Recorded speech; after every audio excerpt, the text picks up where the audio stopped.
Hello everyone, कैसे हैं आप सब। My name is Prakhar Shrivastava and I welcome you to exam original, जहां पे हम पॉलिटी के लेक्चर्स कर रहे हैं। और आज है lecture number 3, where we have already discussed about the forms of government in the previous lectures. So we started with कि पॉलिटी बेसिकली होती क्या है, basic understand of the polity we have already discussed. Then we move to different forms of government, जो समझना बहुत जरूरी था before we enter into the Indian polity. So in forms of government we have first understood what is the difference between the parliamentary and the presidential form of government, what is democracy, what is monarchy, what is democracy, monarchy।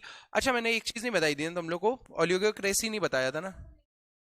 हाँ, तो मैं बता देता हूँ, घबराना नहीं है, ठीक है। सो एरिस्टोक्रेसी क्या होती है, तो जैसे थियोरोक्रेसी, ये सारी थियोक्रेसी हमने ये सारी चीजें डिस्कस कर ली थी, बट एक दो छोटे से टॉपिक बचे हुए हैं। व्हाट इज एरिस्टोक्रेसी, बताओ, पूछ रहा हूं मैं भाई। देखो, ये समझ में आ गया, democracy is rule by the people, theocracy is rule by someone who is like religious entities, ठीक है। And then like apart from these things, monarchy is rule by one single person. What is aristocracy, बताओ, जल्दी जल्दी बताओ। Aristocracy is basically rule by the rich people of the society. तो अगर अंबानी अडानी इनके basis पे चलेगा, क्योंकि it use to be a form of government in many of the places, क्योंकि जिसके पास पैसा है, पावर है, जिसके पास पैसा है उसके पास ऑटोमेटिकली पावर आ जाती थी, बिकॉज रिसोर्सेज ली जा सकती थी पैसों से, एंड अल्टीमेटली रूल भी उन्हीं लोगों का हो जाता था, ठीक है। समझ में आ गया। ओलिगार्स इज डिफरेंट थिंग, ओलिगार्स कहां से आ गया, डिफरेंट थिंग है वो पूरा। एरिस्टोक्रेसी, एरिस्टोक्रेट जो ब्रांड होता है ना, aristocrat is representation of a society where only rich comes in, ठीक है। और ओलियोक्रेसी क्या होता है, बताओ सर। वो वो कौन होते हैं, रिच का भी एक सेक्शन होता है वो, ठीक है। चलो, ये होमवर्क लिख लो। एक बहुत ही स्पेसिफिक चीज है ये, एक स्पेसिफिक सेट ऑफ पीपल के पास होता है, बट वो स्पेसिफिक सेट ऑफ पीपल कौन होते हैं, रिच होते हैं, पुअर होते हैं, रिलीजियस होते हैं, बाहुबलीज होते हैं, कौन होते हैं, क्योंकि रूल तो यही लोग करते हैं। तो that is on your and कि पता लगा के आना, बहुत सिंपल सा है ये, ठीक है। तो वील एंटर इनटू, तो हमने parliamentary form of and presidential form of government देख लिया है, democracy and all different forms देख लिए। Now we are going to enter into the third division, that is based on administration, that is how an administration of a particular area can be done. So इसमें हमने unitary versus federal के बारे में पढ़ना है। Now before we actually dig deep into this particular topic, मैं पहले आपको बेसिक समझाना चाहता हूं कि कॉन्सेप्ट का मतलब क्या है। उसके बाद आज से एक बहुत इंपॉर्टेंट चीज है जो कल मैंने, मतलब 2-3 दिन से मैं नहीं करा रहा था, वो थी नोट मेकिंग। तो अब हम थोड़ा सा टाइम लेंगे, लेकिन नोट्स बनाते जाएंगे, ठीक है, क्योंकि मुझे पता है कि आप लोग नोट्स नहीं बनाओगे। So there will be, everything will be written on screen and there will be certain things that I will be dictating out throughout the lecture, ठीक है। तो we'll move, ये सारी चीजें हमने कर ली थी कल, ठीक है। अब देखो क्या होता है, suppose you are having two areas, यहां पर you are having a king. Now king is administrating each area of the region जो ये रूल कर रहा है, ठीक है। ये समझ में आया। जब ये एरिया बड़ा हो जाएगा तो क्या किंग की बात यहां पे रहने वाला कोई सुनेगा, क्या किंग की बात यहां रहने वाला कोई सुनेगा? यूजुअल सी बात है कि नहीं सुनेगा।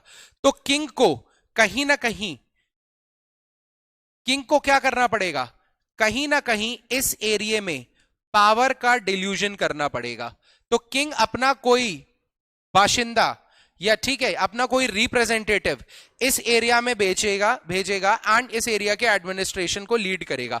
ध्यान से समझना, अब हर एरिया में डिवीजन हो जाएगा, ठीक है। हर एरिया में इसने अपनी पूरी टेरिटरी को डिवाइड कर दिया, जो कि अलग अलग लोग रूल कर रहे हैं, ठीक है। ये कौन सा फॉर्म ऑफ गवर्नमेंट है, ये बताओ। फेडरल,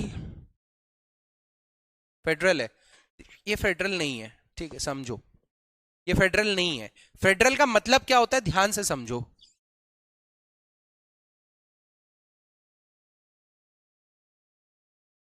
ये फेडरल है, कि पहले मैंने छोटे छोटे गोले बनाए, ये छोटे छोटे गोले अपने आप में एक एंटिटी है जो एग्जिस्ट करती है, इंडिपेंडेंट एंटिटी है, and when they come in together it is a federation, it is a federation. समझो क्या बोल रहा हूं मैं, यहां पर भी डिवीजन तो यहां पर भी है और यहां पर भी है, लेकिन पहले यहां पे बड़ी यूनिट बनी और फिर डिवीजन हुआ, ठीक है? तो this is not federal, I am not saying this is unitary, but this is not federal as well, ठीक है? But this is a perfect example of federal constitute area. अभी एरिया समझ लो। नाउ यहां पे क्यों ये फेडरल है? क्यों? क्योंकि इनकी अपनी अपनी बोलेंगे हम, अपना एक एग्जिस्टेंस है, ठीक है? ये इंडिपेंडेंटली भी एग्जिस्ट करते थे, वो तो ये था कि हाँ सबका भला करने के लिए सब लोग साथ में आ गए। इसका एग्जाम्पल है United States of America. United States of America में each state is having its own constitution, ठीक है? उनका जुडिशरी अलग होता है, उनका कोर्ट अलग होता है, ये अपने आप में एक एंटिटी है। अब यहां का कोई डिसीजन सेंटर नहीं लेगा, समझ रहे हो? अगर इन सब की अपनी अपनी एक सरकार है और एक यूनाइटेड स्टेट्स ऑफ अमेरिका की गवर्नमेंट है, तो यूनाइटेड स्टेट्स ऑफ अमेरिका की गवर्नमेंट ये नहीं बोल सकती इस पर्टिकुलर स्टेट से कि तुम ये करो तुम वो करो। ये लोग अपनी मर्जी से आए हैं, अपनी मर्जी से निकल सकते हैं। Is it clear? ये कुछ चीजों में जब ये बना होगा फेडरेशन, तो कुछ चीजें जो डिसाइड हुई थी कि ये सारी चीजें यूएसए अपने बिहाफ पे करेगा, एज अ कंट्री करेंगे हम, उन पे ये मानना पड़ेगा इसको। बट इंडिपेंडेंटली अगर इसने किसी को डेथ पेनल्टी दी है तो यूएसए का प्रेसिडेंट उसको कैंसिल नहीं कर सकता है। These single bodies exist independently as well. This is what is federation is. Whereas if everything is controlled by center, everything is controlled by center, it is unitary, ठीक है? It is unitary. I hope आपको ये दो मतलब समझ में आए होंगे। यूनिटरी का क्या मतलब होता है? पहली बड़ी चीज बन रही है, और फेडरल का क्या मतलब होता है? छोटी छोटी चीजें साथ में आ रही हैं। I hope you are getting my point, ठीक है? अब इंडिया क्या है? इंडिया में क्या छोटी छोटी चीजें साथ में आई हैं?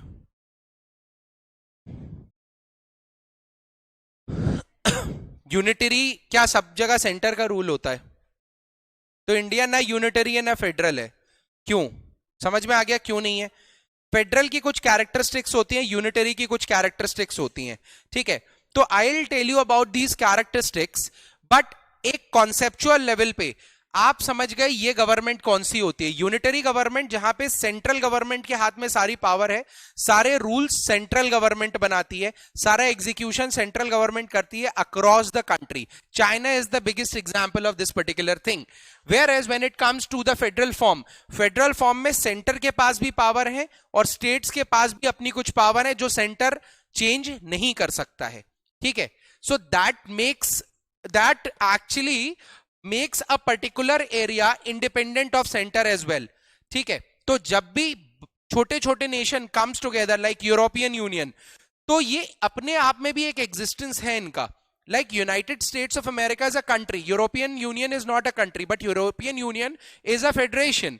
यूरोपियन यूनियन से अभी कौन सी कंट्री बाहर हुई है?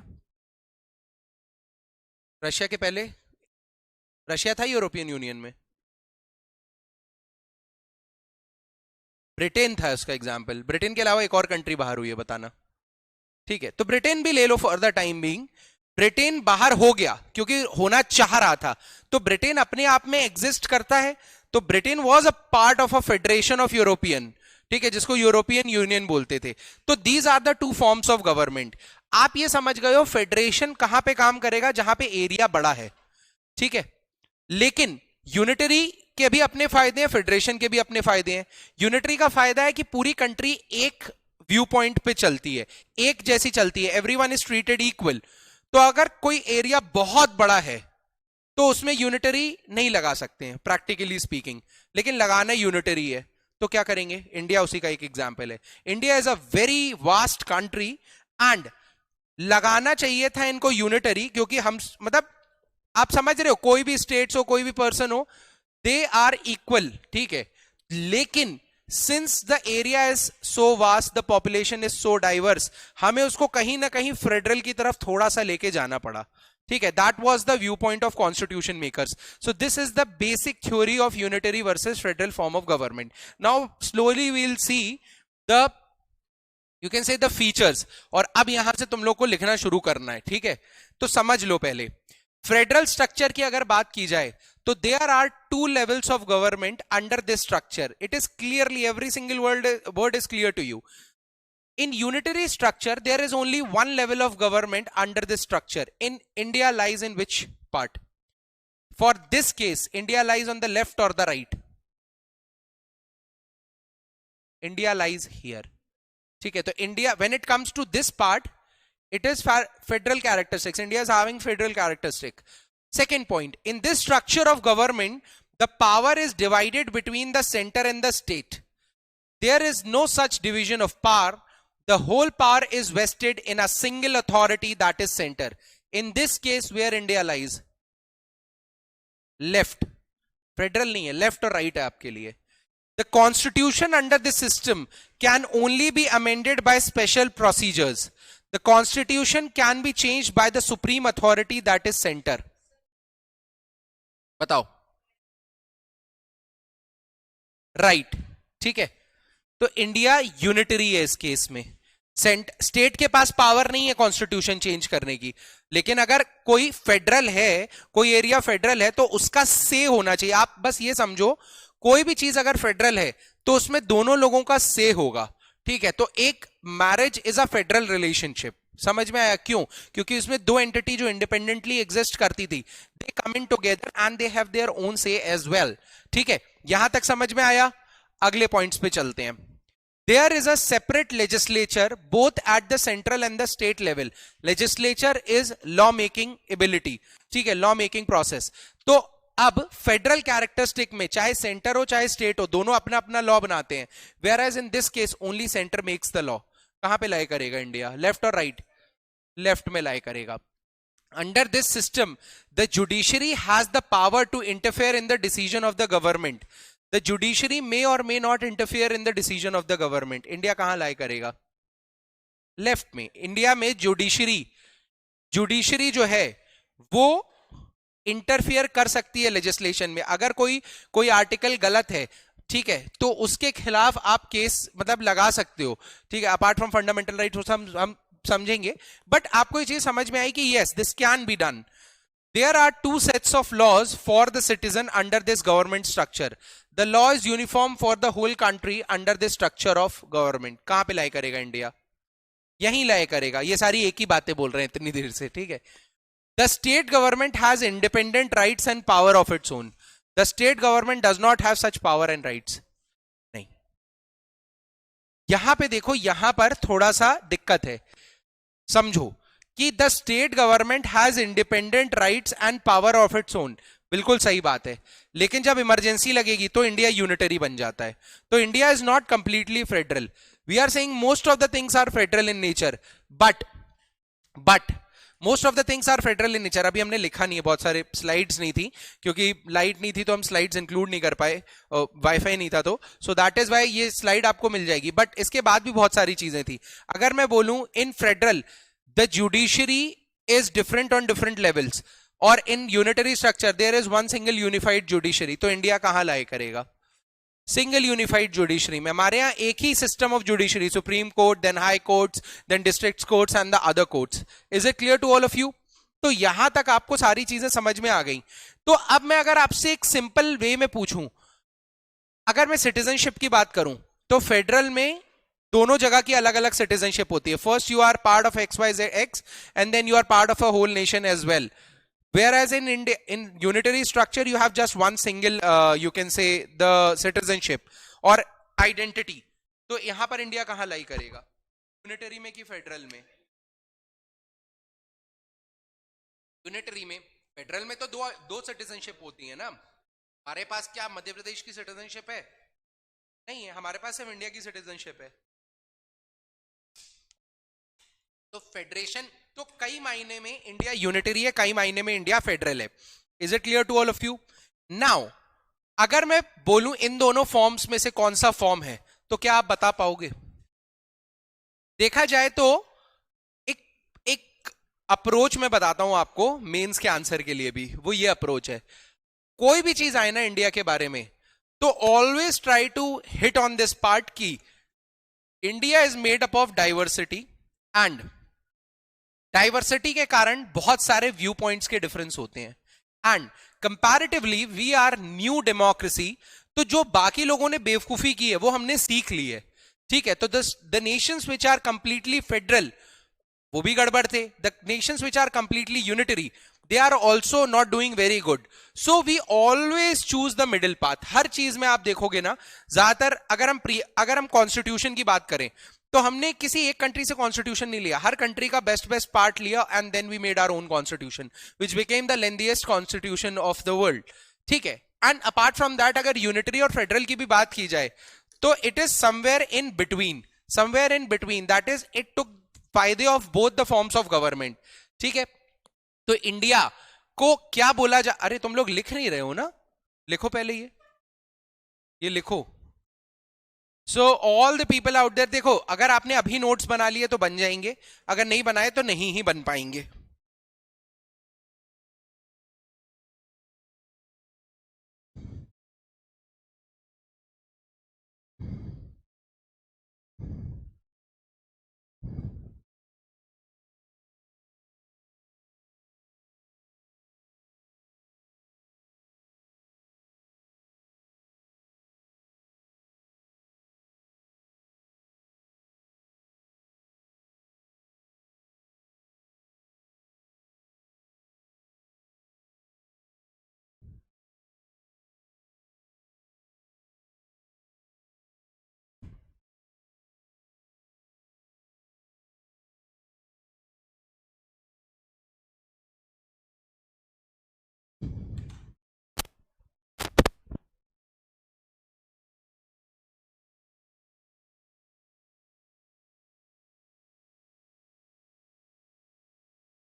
यहां पे जब लेजिस्लेचर लिखोगे ना, तो लिख देना they are having separate legislature and executives, legislature executives and judiciary एक साथ लिख देना।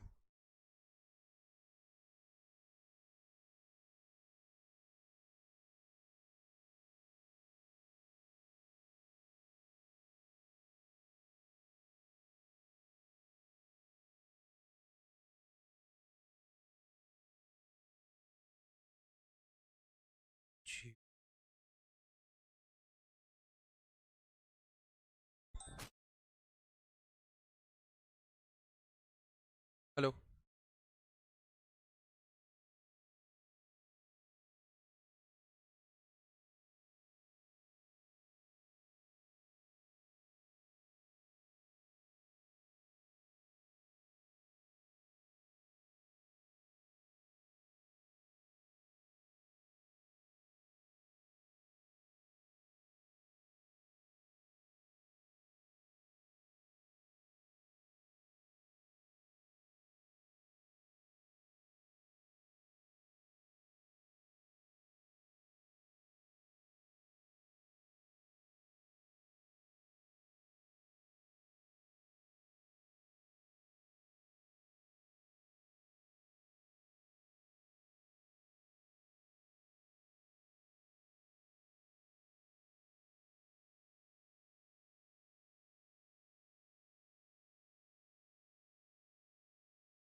चलो, हो गया भाई। चलो, so unitary and federal form of government आप समझ गए। इंडिया कहां लाई करता है ये भी आप समझ गए कि बीच में कहीं लाई करता है। तो इसीलिए इंडिया को ध्यान से समझना, ये वर्ड्स कॉन्स्टिट्यूशनल वर्ड्स हैं। क्वाजी फेडरल, डिसगाइज फेडरल, या फिर और भी बहुत सारे नामों से जाना जाता है, और सबसे कॉमन है फेडरेशन स्यू जेनेरिस। इसका मतलब है अपने ही आपका कोई फेडरेशन है। This is a federal structure, क्योंकि पावर डिवीजन तो है, लेकिन इमरजेंसी के समय में वो यूनिटरी बन जाता है। कभी पावर डिवीजन है, किन्हीं चीजों में पावर डिवीजन नहीं है। तो ये वर्ड्स आपको आंसर में जरूर लिखने हैं, ठीक है। एंड सुप्रीम कोर्ट ने ये डिक्लेयर किया है कि India is a federal country, ठीक है। तो federalism is a basic structure. Centre, देखो इमरजेंसी के समय में क्या होता है कि सेंटर स्टेट की पावर ले लेता है। अभी ऐसा समझो, आप लोगों को बहुत अभी तो स्टार्ट किया आपने, तो सेंटर स्टेट की पावर ले लेता है। लेकिन क्या ये सही है? भाई सेंट्रल गवर्नमेंट है, वेस्ट बंगाल में ममता बनर्जी की गवर्नमेंट है।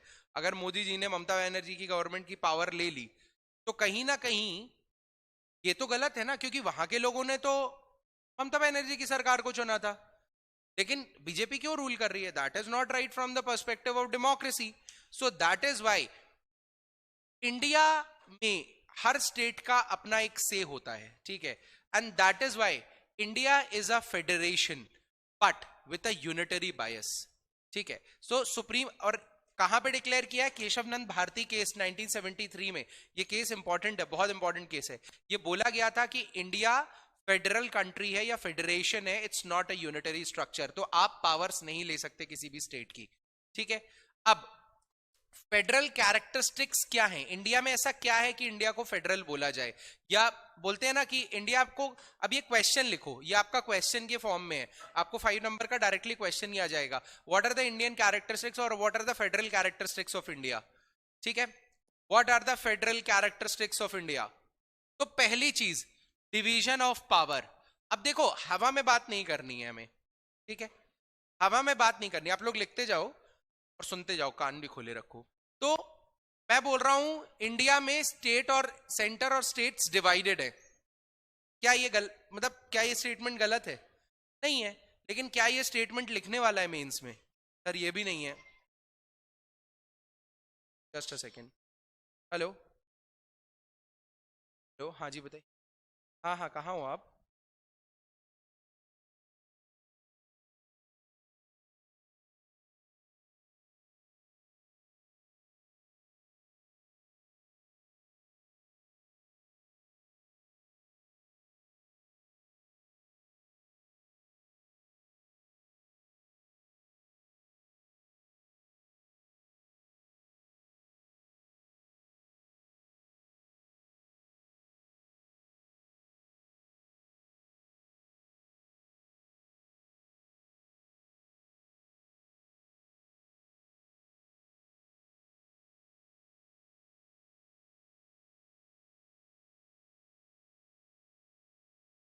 चलो, सो दैट इज वाई अगर हम ऐसा लिखें कि in India the power is divided between states and union, sorry union and states, that will not be a very good answer.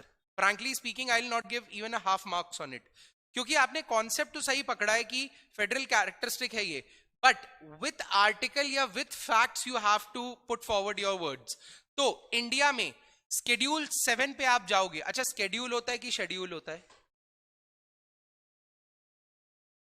Schedule नहीं होता। क्या होता है फिर शेड्यूल? शेड्यूल क्या होता है फिर? शेड्यूल भी तो होता है भाई कुछ। हाँ, यहाँ पे दो, इट्स प्रोनाउंसिएशन, गलत प्रोनाउंसिएशन नहीं है। इट्स अबाउट, यूके में अलग बोला जाता है। अब ये है जैसे आइडिया है, तो इंडिया में इट्स आइडिया, बट उसका सही प्रोनाउंसिएशन क्या है? आइडिया। मजाक लग रहा हो तुम लोग को, लेकिन सच में यही है। What a brilliant idea. कभी आप देखोगे, मतलब आपको समझ में आएगा ये। तो चलो ठीक है, कमिंग बैक।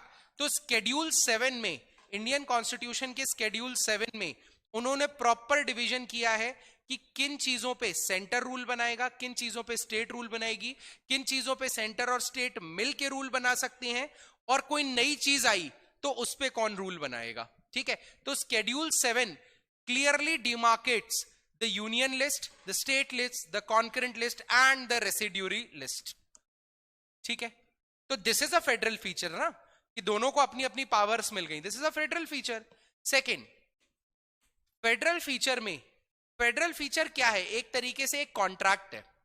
फेडरेशन में अगर सब लोग साथ में आ रहे हैं तो एक कॉन्ट्रैक्ट साइन है ना, इट्स अ कॉन्ट्रैक्ट. तो United States of America is a contract कि आपके पास ये पावर है, ये पावर हमारे पास है, तो that contract is known as constitution. ठीक है, जिसमें सारे रूल सारी चीजें लिखा है. तो don't you think in federation और in a mutual relation like this, contract is the most important thing? अगर मैं यूनिटरी हूं, मैंने ही कॉन्स्टिट्यूशन लिखा है, तो उसकी कोई इतनी अहमियत नहीं है, मैं जब चाहे तब चेंज कर दूंगा उसको, क्योंकि मैं यूनिटरी हूं, मैंने लिखा है. But when it comes to a cooperation, then the contract is highly important, and that contract in case of a country is constitution. So that is why supremacy of constitution is the second thing which demarcates that India is a federal nation. India एक federation है. ये जो second point है ये clearly बताता है.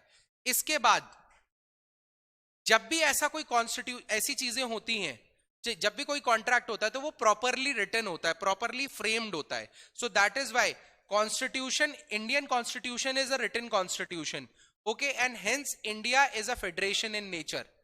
ठीक है, इसके बाद अथॉरिटी ऑफ द कोर्ट्स. अब देखो, इन कभी भी एक कोई कोऑपरेशन है तो एक थर्ड पार्टी होगी जिसको हम बोलेंगे कि भाई ये जो बोलेगा वो सही होगा, अगर हम दोनों के बीच में बहस होती है तो. So that body is court. In unitary structure, जैसे कि मैं बोलूं ब्रिटेन में अगर सरकार कुछ गलत कर रही है, स्टिल वहां का कोर्ट इंटरफियर नहीं कर सकता है. आपको लग रहे होंगे बहुत हल्के पॉइंट्स है, बट ये एक्चुअली में बहुत इंपॉर्टेंट पॉइंट्स है कि एक फेडरेशन में किसी चेकर का होना जरूरी है. एंड इंडिया में भी वो चेकर है सुप्रीम, मतलब court, judiciary. And the authority of judiciary is very high in India. Judiciary, legislature हो या फिर एग्जीक्यूटिव्स हो, किसी को भी उखाड़ सकता है. And they can ask, they can question the authority की why you have made such a law, why you have implemented this law wrong. Is it clear? तो ये 4 पॉइंट है जो बताते हैं कि India is a federal characteristic, India is a federation. और मैं सही बताऊं तो सिर्फ ये एक पॉइंट है जो सॉलिड बेस है, इंडिया इज अ फेडरेशन. लेकिन ये इतना स्ट्रांग है अपने आप में. मैंने जो एग्जांपल दिया कि एक स्टेट है और एक कंट्री है, तो स्टेट की अपनी रिक्वायरमेंट्स हैं, स्टेट के अपने डिसीजंस हैं, एंड कंट्री के अपने डिसीजंस हैं. स्टेट के डिसीजंस को नहीं कवर अप कर सकता सेंटर का डिसीजन. सेंटर नहीं बोल सकता कि तुम्हारे पे मैं बनाऊंगा डिसीजन. अगर इंडिया को यूनिटरी बोल दिया तो इस चीज का कोई महत्व ही नहीं रह जाएगा. इंडिया इज यूनिटरी, तो सेंटर कहीं भी इंटरफियर कर सकता है, which is wrong for the people of India. Is it clear? So the only thing which is working in this case is this part. Federation अगर इंडिया है तो ये सबसे स्ट्रॉन्ग पिलर है. Whereas आप बाकी सारी चीजों में देखोगे तो India is a unitary structure. ठीक है, तो यूनिटरी कैरेक्टरिस्टिक्स क्या है इंडिया की? यूनिटरी कैरेक्टरिस्टिक्स क्या है इंडिया की? सिंगल कॉन्स्टिट्यूशन है, यूनिटरी में सिंगल कॉन्स्टिट्यूशन होता है. ठीक है, इंडिया में भी सिंगल है. सिंगल फ्लैग है. हाँ भाई, जब अगर फेडरेशन है तो हर फेडरेशन का अपना, बोलते हैं ना, हर एंटिटी का अपना फ्लैग हो सकता है, अपना कॉन्स्टिट्यूशन हो सकता है, अपनी सिटीजनशिप हो सकती है. But in unitary structure there is nothing like that. सिर्फ एक कंट्री और अंदर कोई डिमार्केशन नहीं है. यूनिटरी का ये कैरेक्टरिस्टिक होता है. तो यस, इंडिया में पूरे across the nation single constitution, single flag, single citizenship and integrated judiciary है. ठीक है. सेकेंड, इमरजेंसी के समय में सेंटर सारी पावर लेके इंडिया को यूनिटरी बना देता है. तो article 352 to 360, article 352 to 360 emergency का जब केस आएगा तो इंडिया एक कंप्लीट यूनिटरी स्ट्रक्चर में बदल जाएगा. तो a federation can not become a unitary structure ना. क्या यूनाइटेड स्टेट्स ऑफ अमेरिका में किसी रातों रात कुछ ऐसा हो कि सबकी पावर ले ली जाए और जो प्रेसिडेंट ऑफ यूएसए है वो सुप्रीम हो जाए? नहीं हो सकता ऐसा. आपकी इंडिविजुअल पावर हमेशा रहेगी, लेकिन इंडिया में ऐसा नहीं है. ठीक है. आर्टिकल 3 कहता है कि parliament can change the name, area, boundary of the state. Isn't it a unitary feature? Parliament जहां जो करना चाहे वो कर सकता है. ठीक है. जब एरिया बदलना चाहे, नाम बदलना चाहे, एवरीथिंग कैन बी डन. तो isn't it a unitary feature? It is a unitary feature. तो ये सारी चीजें लिख लो भाई.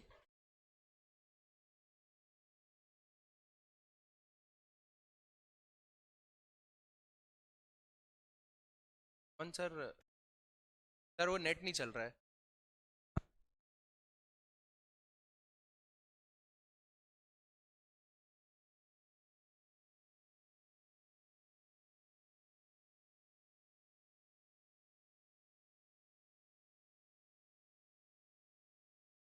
ठीक है, 20 मिनट लगेंगे,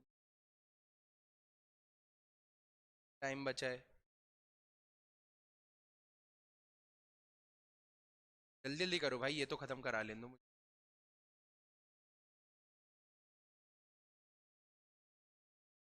ठीक है, नोट डाउन कर लिया? Is it clear? So India, when it comes to India, India is not a federation, India is not a unitary structure.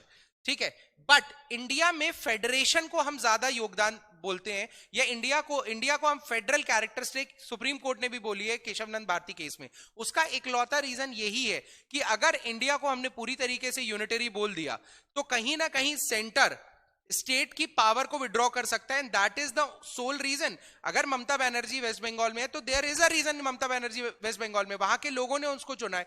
अब सेंटर उस चीज को विड्रॉ नहीं कर सकता है।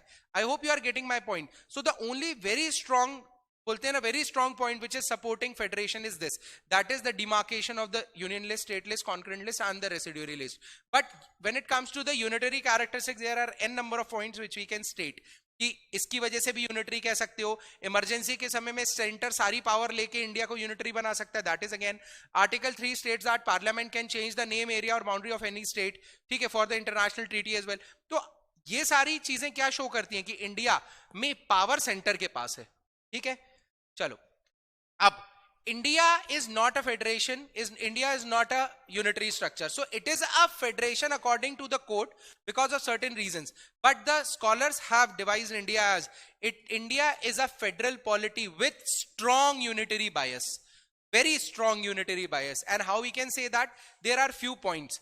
देखो, union list, state list, concurrent list और रेसिड्यूरी लिस्ट में हमने डिवाइड किया था, है ना? ये मैंने आपको एक हल्का सा आइडिया दिया शेड्यूल 7 क्या था। बट कॉन्करेंट लिस्ट में अगर सेंटर और स्टेट दोनों लॉ बनाते हैं तो सेंटर का लॉ प्रिवेल करेगा।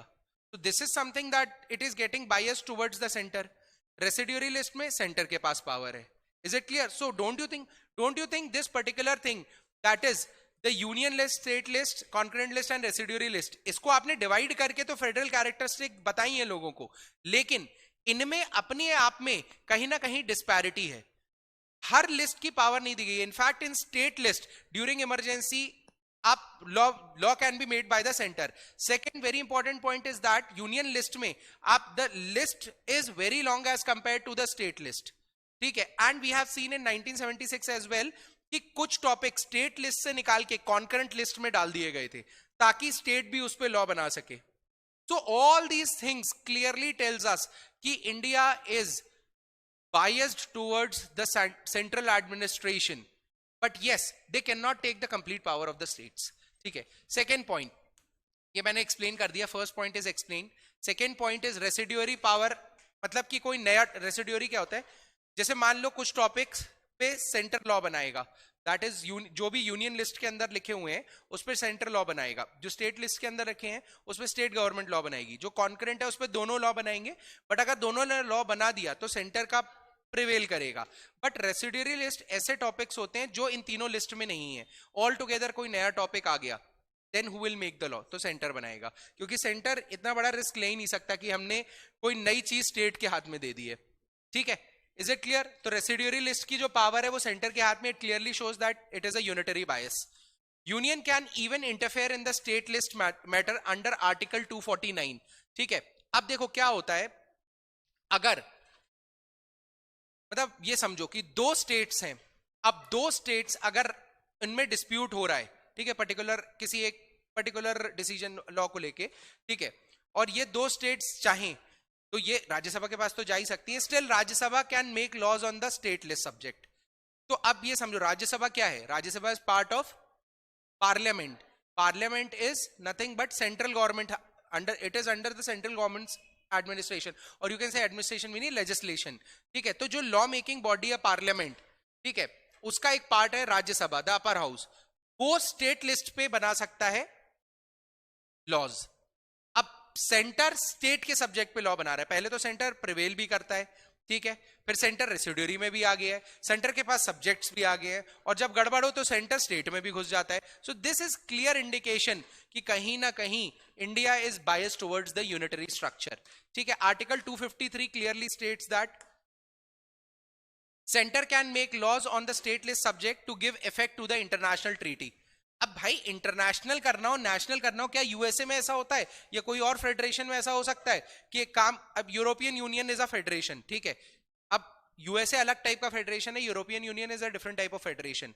बट एक चीज समझो, क्या यूरोपियन यूनियन ये बोल सकता है अच्छा एक काम करो इंटरनेशनल ट्रीटी है आधा ब्रिटेन किसी और को दे देते हैं? नहीं कर सकता ना यूरोपियन यूनियन. इनफैक्ट यूएसए भी ये नहीं बोल सकता अलास्का का आधा रशिया को दे दो, जो ईस्टर्न वेस्टर्न पार्ट है यूएसए का, आप आधा अलास्का काट के रशिया को दे दो, ये भी नहीं कर सकता यूएसए. लेकिन इंडिया में ये हो सकता है, और इंडिया में ये हुआ है. वेस्ट बंगाल की कुछ टेरिटरी बांग्लादेश को गई है, बांग्लादेश की कुछ इंडिया में आई है. ठीक है, सो ये आप पढ़ोगे अमेंडमेंट एक्ट में, बहुत फेमस अमेंडमेंट एक्ट है, बेरोवेरी यूनियन केस होता है, तो आप पढ़ोगे ये सारी चीजें. बट इंटरनेशनल ट्रीटी को लागू करने के लिए सेंट्रल गवर्नमेंट स्टेट गवर्नमेंट की लिस्ट पे भी काम कर सकती है या लॉ बना सकती है.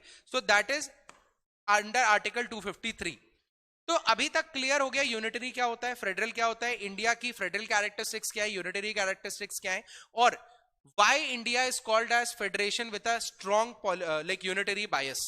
ठीक है, अब इसके बाद मैं डिक्टेट करा देता हूं, इसके बाद की स्लाइड्स है नहीं अभी क्योंकि बनी नहीं पाई थी. ठीक है, इसके बाद एक पॉइंट लिखो, आर्टिकल 312 लिखो, आर्टिकल 312. देखो आप लोगों को आर्टिकल पता नहीं है, कुछ नहीं पता है अभी, लेकिन मैं ऐसा नहीं कर सकता कि मैं आर्टिकल 1 2 3 ऐसा पढ़ाऊं. विद टाइम हम कुछ कॉन्सेप्ट समझते जाएंगे, उसमें जो आर्टिकल्स आते जाएंगे and we'll absorb them. Article 312 कहता है कि राज्यसभा ऑल इंडिया सर्विस बना सकती है. Rajya Sabha can make an all India service. ठीक है, अब सर यहां पर यूनिटरी और फेडरल कैसे आया, तो समझो, Rajya Sabha can make an all India service. All India service कितनी टाइप की होती है, जल्दी बताओ. और 3 ऑल इंडिया सर्विस होती हैं, Indian administrative services, Indian police services और Indian foreign services, forest services, Indian forest services. ठीक है, तो अब अगर कोई नई टाइप की ऑल इंडिया सर्विस बनानी है तो वो राज्यसभा बना सकता है. लेकिन सर यहां पर ये यूनिटरी है कि फेडरल है, ये कैसे पता चलेगा? देखो, ऑल इंडिया सर्विस का रिक्रूटमेंट कौन करता है? सेंट्रल लेवल पे रिक्रूटमेंट होता है, लेकिन वो किसी स्टेट के साथ अटैच होते हैं, मतलब वो स्टेट एडमिनिस्ट्रेशन का पार्ट होते हैं. तो कहीं ना कहीं बोलते हैं ना, आप अगर मुझे हायर कर रहे हो, फॉर एग्जाम्पल आप मुझे हायर कर रहे हो, तो मैं कहीं ना कहीं आपका कर्जदार हूं. अब मैं कहीं भी काम करने जाऊंगा तो समझ रहे हो, आपके प्रति मेरा एक बायस रहेगा. समझ, छोटा सा, बहुत छोटा सा कॉन्सेप्ट है. Same happens with the governor. Governor is appointed on a post due to the pleasure of president. President के कहने पे कोई गवर्नर आता है. अब प्रेसिडेंट तो सेंटर, अब गवर्नर अगर प्रेसिडेंट के कहने पे आ रहा है, और गवर्नर आप समझ रहे हो first person of the state होता है. अब पूरे स्टेट का फर्स्ट पर्सन सेंटर के साथ एसोसिएटेड है, तो आपको नहीं लगता कहीं ना कहीं कॉम्प्रोमाइज हो रही है स्टेट की अथॉरिटी? हो रही है ना, लॉजिकली सोचो, हो रही है कि नहीं हो रही है? तो सिमिलरली अभी ये आर्टिकल 312 लिखो, Rajya Sabha can authorise parliament to create one or more all India service. ठीक है, ये तो लिख लिया था. The officers are appointed by centre.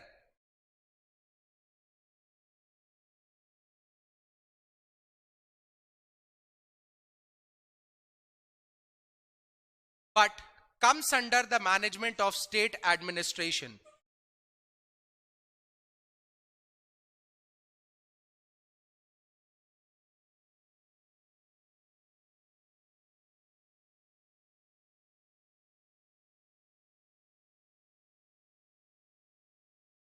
But comes under the management of the state administration. So by controlling all India service को AIS लिख देना. So by controlling all India service,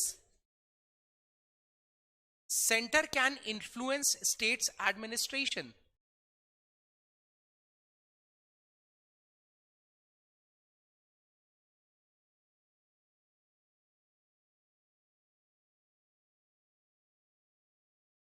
centre can influence state administration.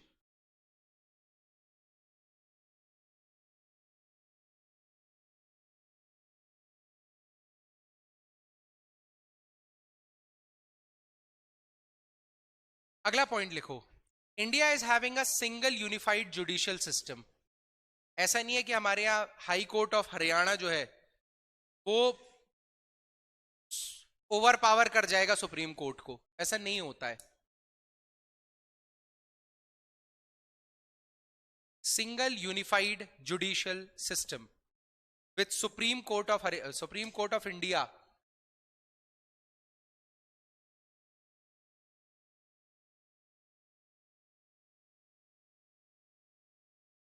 As the highest authority. ऐसा करके लिख लो.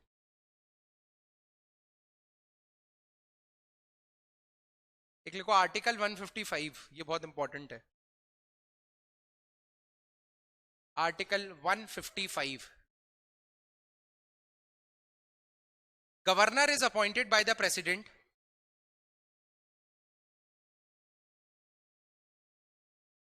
Governor is appointed by the president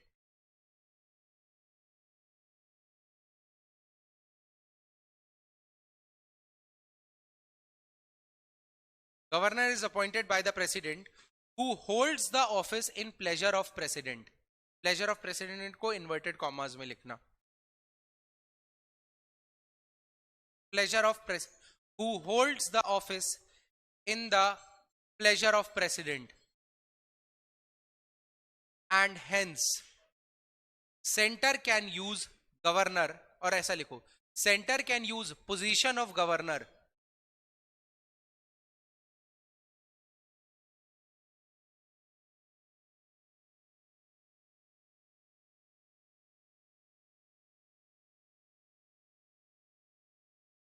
Center can use position of governor to harass states.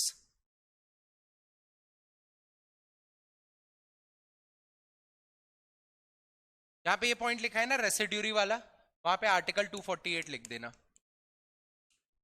Article 248 कहता है residuary power will lie with the centre. ठीक है, कर गया.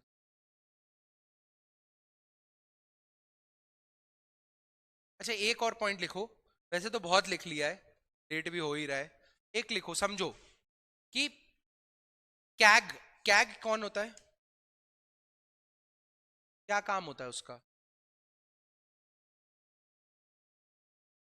कॉम्प्टोरियल का क्या मतलब होता है, उसका कोई काम भी नहीं होता है. कंट्रोल करना काम भी नहीं है अब. ठीक है, ऑडिट करना काम है. तो कैग किसके अकाउंट को ऑडिट करता है, सेंटर के कि स्टेट के. सेंटर के तो सही है. स्टेट के अकाउंट को कौन ऑडिट करता है, नहीं, कैग ही करता है. ठीक है, कैग अपॉइंट करता है, कैग ही करता है मेनली. तो कैग स्टेट के अकाउंट को ऑडिट कर रहा है, लेकिन कैग को अपॉइंट कौन कर रहा है, सेंटर, प्रेसिडेंट. तो गड़बड़ है कि नहीं है यहां, क्योंकि सेंटर का अपॉइंट किया हुआ बंदा अगर स्टेट के अकाउंट्स को ऑडिट कर रहा है, so that is not a federal characteristic, that is a unitary characteristic. तो लिखो ये कैग लिखो, कैग CAG कैग लिख लो. Audits the account of the state and centre. Centre मत लिखो, यूनियन गवर्नमेंट लिखो. State government and the union government. CAG audit the accounts of state and union government, but contrary, he or she is appointed by the president. और सिर्फ president ही नहीं, president किसके साथ discuss करता है इसे, काउंसिल ऑफ मिनिस्टर के साथ, which is again the central body. तो which who is appointed after who is appointed by the president after discussion with the council of ministers.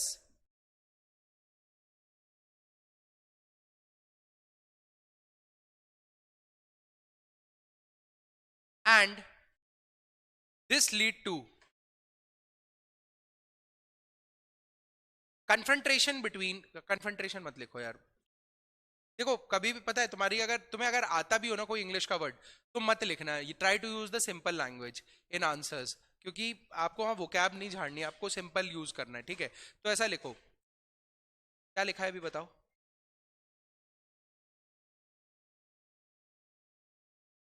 And this lead to problem when the government at state and center are different। समझ गए? State government अगर अलग है, central government अलग है, तो central government का appoint किया हुआ कैग स्टेट गवर्नमेंट के ऑडिट की धजिया उड़ा देगा।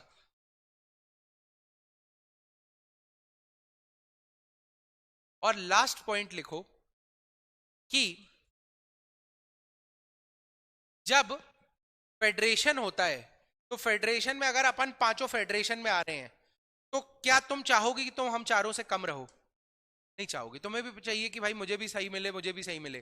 तो यूएस में कितने स्टेट्स हैं?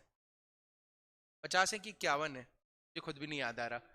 51 स्टेट्स हैं, बट हर स्टेट का रिप्रेजेंटेशन दो लोग करते हैं, whether the state is big or whether the state is small, whether the state is rich or whether the state is poor, whether the state is agriculture based or whether the state is, like you can say industrialist, or you can say the economy basis पे भी अगर division आप करोगे तो सिर्फ दो ही लोग जाते हैं, तो सबका इक्वल पार्टिसिपेशन है। वेयर एज इन इंडिया हर स्टेट से अलग नंबर ऑफ लोग पार्लियामेंट में जाके बैठते हैं, अगर बड़ा स्टेट है तो ज्यादा लोग जाएंगे, ठीक है, कम है तो कम लोग जाएंगे। Is this a federal characteristic? No, this is not. नहीं है ना, क्योंकि फेडरेशन में सब चाहते मेरे हाथ में इक्वल पावर हो, ठीक है ना? मैं किसी फेडरेशन में नहीं जाऊंगा जहां मुझे दबाया जा सके या मेरे डिसीजन की वैल्यू ना हो, क्योंकि मैं कोई भी बात उठाऊंगा, बाकी के सब लोगों के पास मुझसे ज्यादा वोट्स हैं, वो किसी भी लॉ को नलिफाई कर सकते हैं मेरे, ठीक है? समझ में आ गया? तो ये चीज समझ में आपको, हाँ तो लिखो unequal representation of states in Rajya Sabha,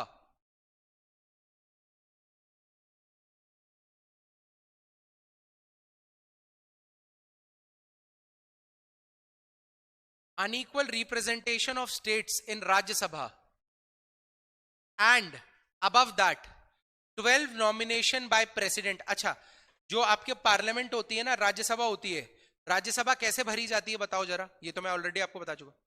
election, Rajya Sabha में कौन है? Lok Sabha, Rajya Sabha, Lok Sabha is the for the, क्या कर रहे हो? कहां से काउंसिल ऑफ मिनिस्टर आ गया? राज्यों राज्यों का रिप्रेजेंटेशन या राज्यों के इंटरेस्ट में जो लोग काम करने वाले हैं वो राज्यसभा में बैठेंगे। यानी अगर हमें लोकसभा से मतलब है ही नहीं, हमें सिर्फ राज्यसभा से मतलब है। क्यों? क्योंकि अभी यहां पर हम क्या डिस्कस कर रहे हैं? फेडरेशन। एक फेडरेशन में अगर इतनी 12 कितने स्टेट्स हैं? 12 स्टेट्स हैं, तो इन 12 स्टेट से राज्यसभा में इक्वल नंबर ऑफ लोग बैठे जाने थे, लेकिन नहीं होता, ठीक है, अलग अलग रहता है। प्लस इस रिप्रेजेंटेशन में 12 लोग जो हैं वो प्रेसिडेंट नॉमिनेट कर देते हैं, तो जो राज्यों की सभा है उसमें प्रेसिडेंट के 12 नॉमिनेट किए हुए मेंबर क्यों हैं? Don't you think centre is trying to interfere in राज्यों की सभा? That is the truth. But ये नलिफाई कैसे हुआ कि ये 12 लोग एक्सपर्ट्स होते हैं? जैसे Sachin Tendulkar is representing sports, Hema Malini is representing, Hema Malini Rajya Sabha की मेंबर है कि लोकसभा की मेंबर है? राज्यसभा की मेंबर है, एंटरटेनमेंट से, ठीक है? तो आपको ये चीज पता होगी एक थोड़ा। अब जैसे एक बहुत बड़ा मतलब ये नॉमिनेशन है, ठीक है, नॉमिनेट करके प्रेसिडेंट किसी को भी भेज सकते हैं राज्यसभा में, तो कहीं ना कहीं centre is trying to interfere in the federal characteristic. पहली बात तो फेडरल कैरेक्टरिस्टिक कंप्लीटली फेडरल है नहीं, क्योंकि हर स्टेट का रिप्रेजेंटेशन अलग अलग है based on the population, and second to that centre का इंटरफियरेंस है। तो this is a complete case of unitary interference in a federal characteristic. एक सेकेंड भैया, निखिल सर,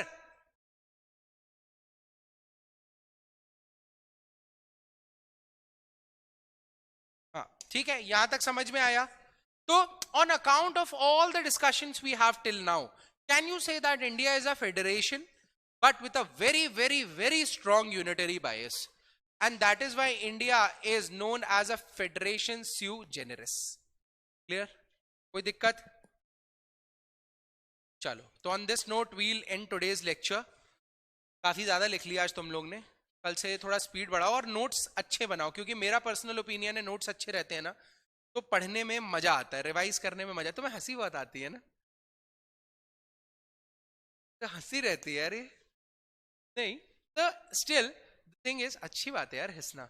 तो नोट्स अच्छे बनाओगे ना तो it is easier for you to revise things. ठीक है, any other doubt for in today's class?